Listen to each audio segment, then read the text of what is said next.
阿彌陀佛傳，從國王到極樂教主的傳奇。渣門今天聊的阿彌陀佛，不是天生的佛，以前是個實實在在的人，還當過國王。他的故事核心就是發大願，幹大事，最後不僅自己修成佛，還建了個人人向往的極樂世界，專門幫大家脫離苦難。渣門用大白話一步步講這段傳奇。很久很久以前，遠到沒法用年數算的無量劫之前，有個妙喜國，國王叫世堯王，也叫喬斯家。這位國王心地善良，總想讓老百姓過好，可見到世間生老病死，各種苦難，心裏總不是滋味，一直想找個徹底解決苦難的辦法。因緣巧合下，世堯王遇到了世自在王如來。佛陀講經說法，把人生苦難的根源說得明明白白，也指明了脫離輪迴，獲得永快樂的路。世堯王一聽，心裏豁然開朗，當下生出無上菩提心。簡單說就是我要成佛，救所有受苦的人。他突然覺得，當國王雖能造福一方，卻管不了生老病死，也救不了天下眾生。於是做了個驚人決定，捨棄皇位和榮華富貴，跟住世自在王如來出家修行。佛陀很讚賞他，賜法號法藏，意思是積聚佛法的寶藏，希望他好好修行，將來幫更多人。出家後的法藏比丘聰穎又刻苦，可他不只想自己解脫，他心裏掛住天下眾生。現在的世界苦難太多，缺糧、戰爭、人心險惡，就算有人想修行，也處處受阻。我要是能建一個完美的世界，讓所有想脫苦的人都能來，豈不是能夠更多人？可他不知道什麼樣的世界最完美，也不知道怎麼建，於是請教世自在王如來：世尊，我想建一個最殊勝的淨土，讓眾生快樂修行，最終成佛。你能不能講講十方世界宇宙中所有世界裏諸佛的淨土樣子？我想取長補短。世自在王如來很支持他，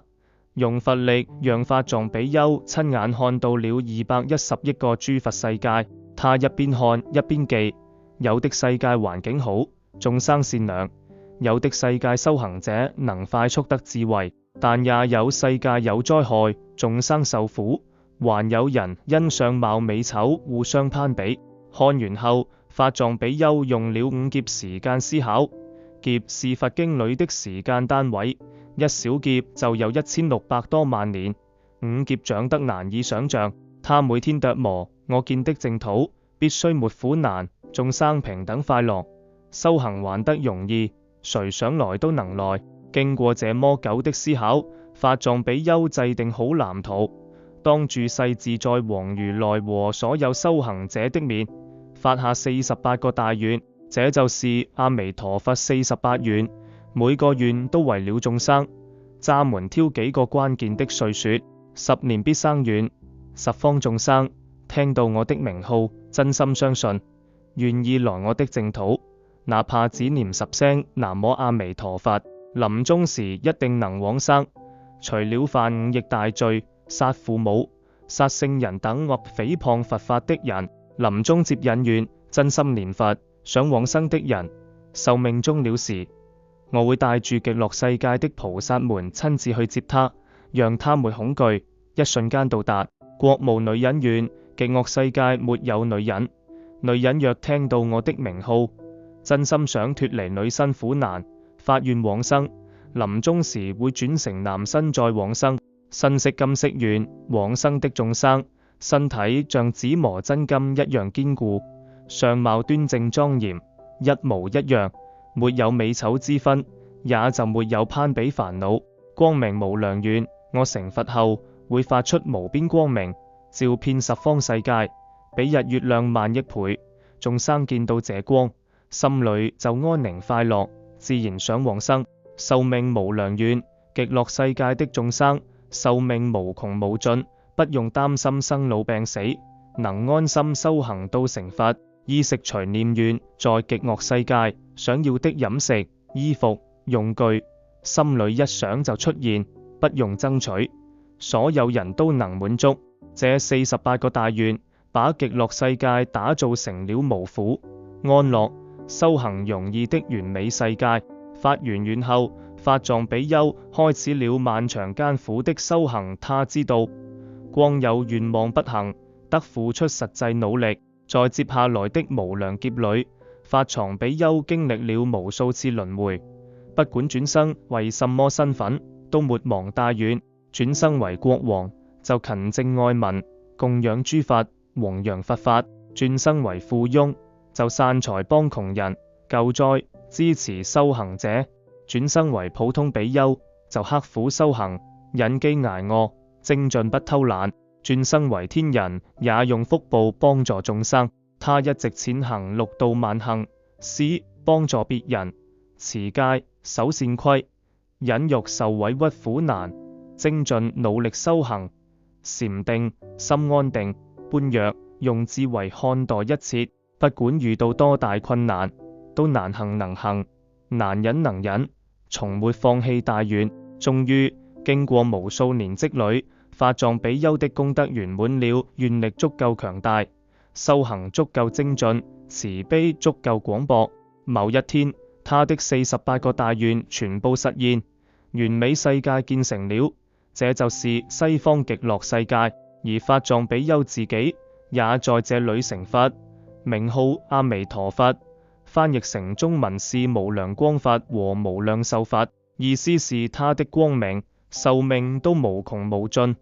能永遠照耀救度眾生。阿彌陀佛成佛後，就在極樂世界說法度生，至今已有10劫時間。極樂世界到底有多好？渣門用大白話說說，那裏的地面是金、銀、琉璃等珍寶鋪成的，乾淨無塵，腳踩住舒適，到處是七寶池、8功德水，